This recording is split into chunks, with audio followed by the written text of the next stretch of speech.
សួស្តីអ្នកក្លាហានជ្រុងសច្ចធម៌ទាំងអស់គ្នាស្វាគមន៍មកកាន់រឿងខ្យល់បក់រាជវង្សថាងនៃជាភាពបន្ត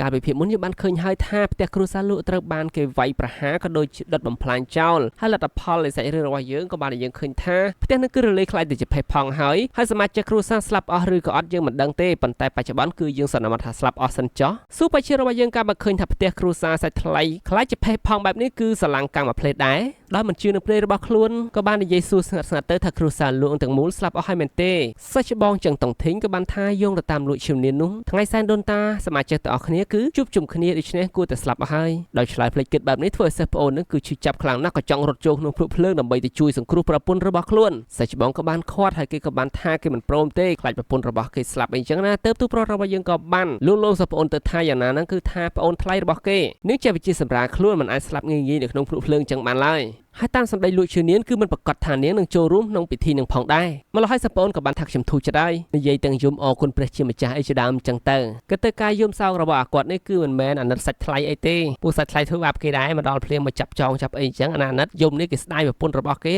ក្រោយពីយំឆ្អែតហើយគេក៏បានចាប់ផ្ដើមមានអារម្មណ៍ភ័យខ្លាចដោយសារច្បាប់នគរមានច្បាប់មិន3យ៉ាងនៅតគ្នាមិន3យ៉ាងនោះក្នុងចំណោមមិននឹងគឺមានមិនមួយបើគ្រួសារខាងសាច់ញាតិប្រពន្ធឬគ្រួសារសាច់ញាតិខាងប្តីនឹងត្រូវបានស្លាប់ចោលហើយដូច្នេះប្តីក៏ដោយប្រពន្ធក៏ដោយមិនអាចលេងជន់ដែលកំព្រានឹងនោះទេសិច្បងក៏ថាខ្លាចតែអញ្ចឹងនៅឯងក៏ជាហេតុធ្វើឲ្យស៊ូបៃឈៀននាងគឺខកចិត្តយ៉ាងខ្លាំងព្រោះថាមកលេងលះនេះដើម្បីឲ្យប្រពន្ធទទួលបានដំណឹងឲ្យបានមកជួបគ្នាជាលើកចុងក្រោយតែម្ដងក៏អស់ចិត្តដែរតែសំខាន់អត់មានឱកាសបានលេងលះគឺអត់មានឱកាសជួបគ្នាទេឈឺចាប់ខ្លាំងយកម្ដងទៀតបដ ாய் កំឡុងពេលហ្នឹងទុងគ្រូសានហ្នឹងក៏បានអណ្ដែតមកកាន់ខាងពួកគេទូប្រុសយើងក៏បានចាប់ទុងនឹងសម្លឹងមកហើយក៏និយាយទៀតថាតាមពិតទៅសមាជិកទាំងអស់នៃគ្រូសាលោកបានជួបជុំគ្នាហើយអញ្ចឹងមានន័យថាពេលដែលទុងនឹងគេលើកឡើងបញ្ជាក់ថាគ្រូសាគេបានជួបជុំគ្នាក្នុងថ្ងៃហ្នឹងណាក៏ប្រឡែងទុងនឹងចូលទៅក្នុងភ្លើងវិញយ៉ាងសន្សំរូបភាពសាច់រឿងរបស់យើងកាត់មកថ្ងៃបន្ទាប់ពេលនេះយើងបានឃើញថាឈិនយិនរបស់យើងនាងកំពុងតែអង្គុយផឹកតែនៅក្នុងហាងមួយកន្លែងពេលនោះប្អូនធွာរួមសម្បត្តិរបស់នាងក៏បានឡើងតាមបង្អួចចូលមកនិងបានរីកាអំពីរឿងការប្រយុទ្ធមិញក៏បានសន្មតថាទូប្រុសយើងគឺជាអ្នកសម្រាប់គ្រួសារលក់ទាំងមូលហើយគេក៏បានស្រមៃឲ្យឃើញនៅពេលនេះកំពុងតែមកលួចមើលពីក្រៅខ្នងសកម្មភាពរបស់ទូប្រុសយើងជាមួយនឹងសពរបស់គេសាច់រឿងរបស់យើងកាត់មកបែកឈឺជាមួយនឹងតុងធីងយើងវិញម្ដងបែកឈឺក៏បានសួរតុងធីងយើងទៅសិស្សច្បង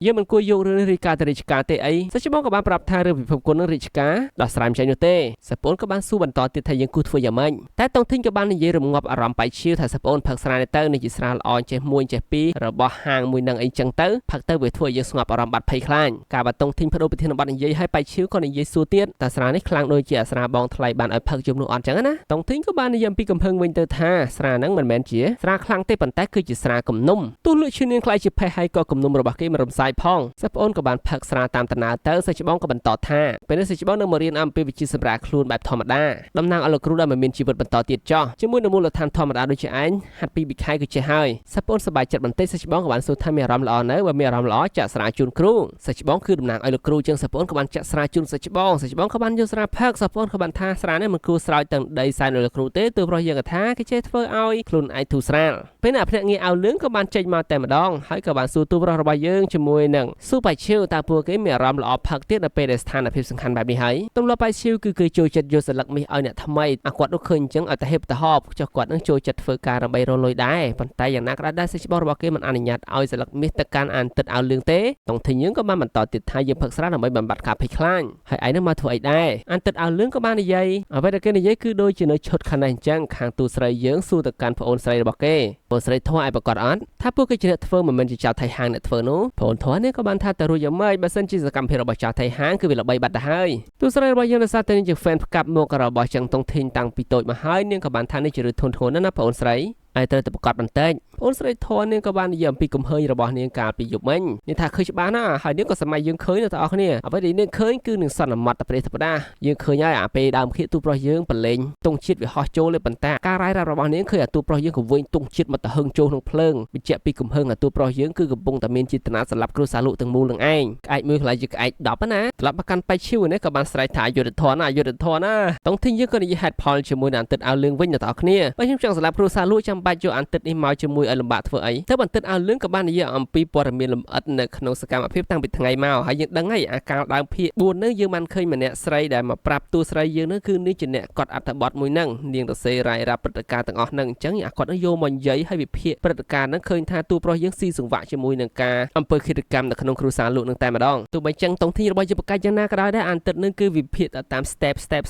ហើយក៏គេថាគេយល់ជំរឿចិត្តរបស់តួប្រុសយើង10ឆ្នាំហើយអត់ធ្មត់បដ ឲ្យគេធ្វើបាបរហូតមកអញ្ចឹងវាសមហេតុសមផលដែរបើគេគឺជាទូប្រុសយើងក៏ទ្រាំបានដែរប្រើវិធីសាស្ត្រសម្រាប់ទាំងពូជទៅមកតុងធីយើងខំបកកាយថាឯងមិនយល់ពីខ្ញុំទេប៉ុន្តែឲ្យលឿនគេថាគេយល់ដល់ជំរឿបេះដូងតែម្ដងហើយគេក៏បានលាទូប្រុសយើងស្រែកពាក្យស្លោករបស់គេថាគឺជាអ្នកសារព័ត៌មានប្រើតាមខ្យល់រាប់ពាន់ម៉ាយអីចឹងទៅប្រៃចឹងទៅទូប្រុសស្រែមិនយល់អញទេដល់វាណាទៅកាត់មកខាងទូស្រីយើងវិញនេះបងស្រីធေါ်គេបានប្រាប់ថាគេបានជួលដំណឹងហ្នឹងទៅសាលាស្រុករួចហើយបងស្រីគេថាឯងរហ័នខ្លាំងម៉េះយើងគួរតែសើមគេបានមកចោះតែបងស្រីមិនបានស្ដាប់នោះទេគឺដូចជាពាក់អាវលឿងអញ្ចឹងក៏បានប្រាប់បងស្រីថាខ្លួននឹងទៅជួលដំណឹងនៅឯប៉ារបស់បងស្រីប៉ាធានសានណាអ្នកទាំងអស់គ្នាទៅប្រុចតែម្ដងទុកការងារនឹងទៅនេះបងស្រីខាត់មិនគាត់ស្ដាប់ដែរទៅពីគាត់ស្ដាប់គ្មានន័យទេពួកបានតរីការខាងសាលាស្រុករួចហើយយើងពេលទៅប្រុចទៅកម្មវិធីស្អាតអ្នកទៅបាត់ហើយទៅទូស្រីយើងក៏បានដឹងថាកងធានយិញដែលប្រយុទ្ធជាមួយនឹងការវិភាគមុននឹងកំពុងតែអង្គុយស្ដាប់រឿងនឹងទាំងអស់ទៅនេះក៏បានសួរសំណួរអ្វីដែលនាងដឹងហើយថាគាត់នឹងតាមទូប្រុសរបស់យើងតុងធីងហើយមូលហេតុនោះគឺមិនចម្លែកទេគាត់នឹងគឺចង់ចេះក្បាច់ប៉ធានសានដែលទូប្រុសយើងចេះនឹងផ្ដាច់មុខគេតាំងពីមុនទូស្រីយើងដឹងថាគាត់នឹងគឺចង់ចេះក្បាច់នឹងតែម្នាក់ឯងណាវាខ្ចីដៃចៅភ្នំថៃហាងសម្លាប់អាអ្នកដូចជាក្បាច់ដូចទូប្រុសយើងទាំងអស់ហ្នឹងដូច្នេះរឿងដែលទូប្រុសយើងអត់បានសម្លាប់គ្រូសាលក់ជួនកាលនឹងគឺមានអាប៉ែកនៅក្នុងសាច់រឿងនឹងផងដែរគឺលះតម្លាក់មហោទូប្រុសយើងទៅដើម្បីឲ្យទូប្រុសយើងឆាប់ស្លាប់ដោយសារមន្ត្រីឬក៏ដោយសារចៅភ្នំថៃហាងអីចឹងក៏មានដែរដើម្បីឲ្យអ្នកដែលចេះក្បាច់ប៉ធានសានដែលបកាយជាងគេគឺសល់តែវាអត់មានអធិប្បាយលើរូបភាពសាច់រឿងហើយយើងកាត់មកខាងទូប្រុសយើងវិញបែកឈឺរបស់យើងនឹងគឺថាគ្នាផឹកនឹងសន្លប់ហើយទាំងអស់គ្នាខូចចិត្តពេកត្រៃថាមិនយុត្តិធម៌ទៅឈឺថងចឹងទៅទូប្រុសយើងក៏ទះប្អូនឲ្យភ្ញាក់ឡើងណាសិស្សប្អូនវាយពីវិដាគាត់នៅយកដៃរងសិស្សបងសិស្សបងក៏បានថាសិស្សប្អូនយើងនៅនេះបានយូរទៀតវុយរត់វុយចង់បកស្រាយឲ្យគ្មានអាចជឿយើងដែរតែស្លាប់បញ្ជាដ៏ស្រួចមួយហោះកាត់មុខពួកគេដែលវាជាស្លាប់បញ្ជារបស់សាលាក្តីគួងចុងនៅក្នុងស្រុកយ៉ាងជើហើយមន្ត្រីពីរនាក់ក៏បានដើរចូលមកសួរទូប្រុសយើងស្គាល់អត់ទូប្រុសយើងគេស្គាល់នឹងឯងចឹងហើយគេក៏បានមកចោទទូប្រុសយើងចង់ចាប់យកទៅជំនុំជម្រះក្តីនឹងឯងប៉ុន្តែភ្លាមនោះក៏មានមនុស្សពិភពគុណមកពីអ្នកទៀតគឺមនុស្សមកពីវិមានអ៊ីនូចោទទូប្រុសយើងថាប្រើក្បាច់គុណដែលគេរៀនពីប៉ាក់ផ្សេងហ្នឹងមកសម្រាប់គ្រូសាលក់ហើយយើងដឹងហើយទូប្រុសយើងបានសន្យាហើយថាមិនប្រើក្បាច់គុណហើយជាស្ដែងគេបានប្រើទេប៉ុន្តែត្រូវបានគេទម្លាក់កំហុសពេលនេះគឺគ្មានពាក្យបកស្រាយទេដល់អញ្ចឹងមន្ត្រីរាជការជាមួយនឹងអ្នកពិភពគុណទៅដើមនេះចាប់ទូប្រុសយើងដើម្បីយកគុណសម្បត្តិរៀងខ្លួនបានប្រតិបត្តិរៀងខ្លួនគណៈពេលនេះទូប្រុសយើងក៏ឆ្លៀតឱកាសនឹងនាំប្អូនរត់ទៅប៉ុន្តែមិនទាន់បានរត់តានោះទេស្រាប់តែមានឃាតករម្នាក់របស់ភ្នំថៃហាងចេញវត្តមានមកហើយយើងក៏ដឹងហើយថាគ្រូសាលក់គឺជាអ្នកផ្ដល់រង្វាន់តែឲ្យអ្នកពិភពគុណណាក៏ដោយឲ្យតែសម្រាប់ចៅភ្នំថៃហាងទទួលបានរង្វាន់ដូច្នេះណាអាចៅនេះគឺវាមកដើម្បីអញ្ជើញទូប្រុសយើងចូលក្នុងសមាជិកក្រុមចៅភ្នំថៃហាងរបស់វាអាចៅនេះគឺជាអ្នកខ្លាំងម្នាក់ក្នុងចំណោមចៅភ្នំថៃហាងឈ្មោះថាតាំងសាន់តៅរហស្សនាមស្ដេចនរកកំបិតដែលគាត់នៅអំបួលទូប្រុសយើងរត់ទៅធ្វើឲ្យមន្ត្រីរាជការឯនេះយល់ច្រឡំឲ្យទូប្រុសយើងខុបខិតជាមួយចៅភ្នំថៃហាងអញ្ចឹងទៅប៉ុន្តែទូប្រុសរបស់យើងគេមិនយល់ព្រមទេគេមិនបានធ្វើផងអាណាយល់ព្រមហើយគេស្អប់ចៅថៃហាងយូរហើយកាលតែគេខំរៀនក្បាច់គុណមកគឺដើម្បីចង់ប្រឡូកពិភពគុណតាចង់ជ្រងសច្ចធម៌ដោយ admin តាសំខាន់អាចៅថៃហាងនៅពេលគេរួមមកចាត់ការទូប្រុសយើងគឺមកជួយទូប្រុសយើងទៀតណាបងប្អូនគ្នាជាបរិសុទ្ធណាតែការប្រកួតកន្លែងនេះញញ៉ៃបន្តិចអ្នកនរគ្នា admin មិនដឹងនិយាយថាម៉េចទេប៉ុន្តែអ្វីដែលសំខាន់ទូប្រុសយើងចេញពីក្នុងផ្ទះអត់បានទេដោយសារតែគេត្រូវការសម្រាលខ្លួនទាល់តែនៅ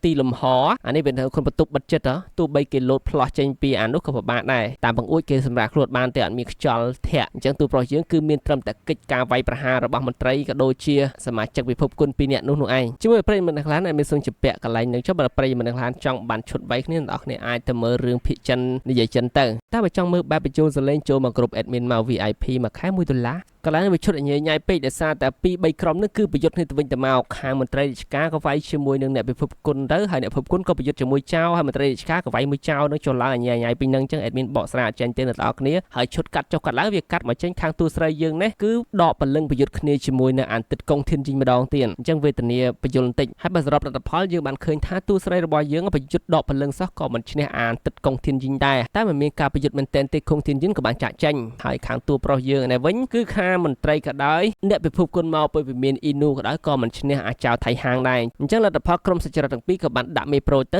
ចៅថៃហាងសេរីទូប្រុសយើងតែម្នាក់ឯងគណៈពេលទូប្រុសយើងចាប់ផ្ដើមស្ថិតក្នុងស្ថានភាពគេហៅថាហានិភ័យធ្ងន់ធ្ងរវរៈនារីស្រីស្អាតយើងក៏មកជួយវរៈបរោះដែលមិនព្រមបញ្ចេញក្បាច់គុណនឹងចឹងទៅការប្រយុទ្ធរបស់ពួកគេក៏បានដាក់មកស្នៀតពីស្នៀតចឹងទៅតាមពិតទៅគឺអាចៅថៃហាងមិនទាន់ចាញ់ទូស្រីទេតែគេទទួលបានសញ្ញាពីបពុរបស់គេឲ្យគេចាក់ចេញទៅវិញមានថាមកពីអីយើងមិនដឹងអីគេក៏បានចាក់ចេញទៅក៏ទុកឲ្យទូស្រីរបស់យើងនិយាយជាមួយទូប្រុសរបស់យើងហើយយើងនឹងឲ្យទូស្រីយើងជា fan ផ្កាប់មុខរបស់ទូប្រុសយើងតាំងពីភាគ1ទូប្រុសយើងបានអរគុណមកនាងក្នុងនាមនាងជាអ្នកក្លាហានតែគេដឹងនាងជាស្រីពួកតែខ្លួនជាប្រុសហើយនាងក៏មិនបានទទួលការសរសើររបស់ទូប្រុសយើងនឹងការអរគុណដែរអ្វីដែលនាងនិយាយមកវិញគឺសរសើរទូប្រុសយើងគឺជាអ្នកក្លាហានម្នាក់មិនព្រមចុះចូលជាមួយក្នុងថៃហាងទោះបីជាស្ថានភាពស្លាប់រស់បែបនេះហើយក្តីថែមទាំងវិនិច្ឆ័យថាទូប្រុសរបស់យើងចរិតបែបនេះមិនសមជាអ្នកដែលសម្រាប់គ្រួសារលោកទេនាងជឿជាក់លើទូប្រុសយើងទាំងស្រុងពាក្យរបស់ទូស្រីធ្វើឲ្យទូប្រុសយើងតុងធេងចាក់ដោតបេះដូងហើយគេក៏បានថាអ្នកក្លាហានលៀនយល់ចិត្តគេមែនណាបងប្អូនដល់ពេលទូស្រីយើងក៏ថាកំហៅគឺអ្នកក្លាហានលៀនហៅគេអាប្អូនលៀនទៅអញ្ចឹងតុងធេងយើងក៏បានហៅនាងអាប្អូនលៀនបដ ហើយរូបភាពយើងក៏កាត់មកខាងប្រពន្ធបាយឈឺវិញតាមពិតនាងអត់ទាន់ស្លាប់ទេហើយនាងក៏មិនទៅណាឆ្ងាយដែរគឺហាត់នៅក្នុងបធានសានបរបស់ទូស្រីយើងលៀនឈិញជានឹងឯងហើយបច្ចុប្បន្ននាងទើបតែទម្លុះកម្រិតគឺថារបបកំហើញក្បាច់គុណគឺជោគជ័យហើយអស្ចារ្យយើងស្គាល់ឈ្មោះហើយនាងឈ្មោះថាឈៀវថងតកូលរបស់នាងគឺលក់ដែលទើបតែស្លាប់មកគ្រួសារហ្នឹងអញ្ចឹងក្រោយពីឈៀវថងហាត់ចប់សពគ្រប់អ្វីដែលគ្រូបង្រៀនហើយក៏មកអរគុណលោកគ្រូណាតែគ្រូបង្ហាញទឹកមុខសប្បាយចិត្តមិនឃើញទេទោះកូនសិស្សរៀនបានជោគជ័យក្នុងវិជ្ជាគុណរបស់ប៉ាក៏ដោយសារតែគាត់ទើបតែទទួលបានដំណឹងសោកនាដកម្មរបស់គ្រូសាកូនសិស្សរបស់ខ្លួនឯងអញ្ចឹងក៏ឲ្យកូនសិស្សកាត់ចិត្តបន្តិចឲ្យសម្បត្តិទៅកាន់កូនសិស្សមានអីកូនសិស្សមើលហើយខឹងបដ សំខាន់នៅក្នុងសម្បត្តិនោះប្រាំពីគិតក៏ឡើងច្បាស់ថាជាអតីតប្តីរបស់ខ្លួននិងសិស្សច្បងរបស់គេនឹងឯងអញ្ចឹងនាងចង់សម្លាប់ប្តីរបស់នាងហើយទាំងមិនដឹងថាប្តីនាងគឺជាជនរងគ្រោះដែរសោះសាច់រឿងក៏បានស្លេះត្រឹមហ្នឹងយើងជួបគ្នាវីដេអូក្រោយបាយបាយ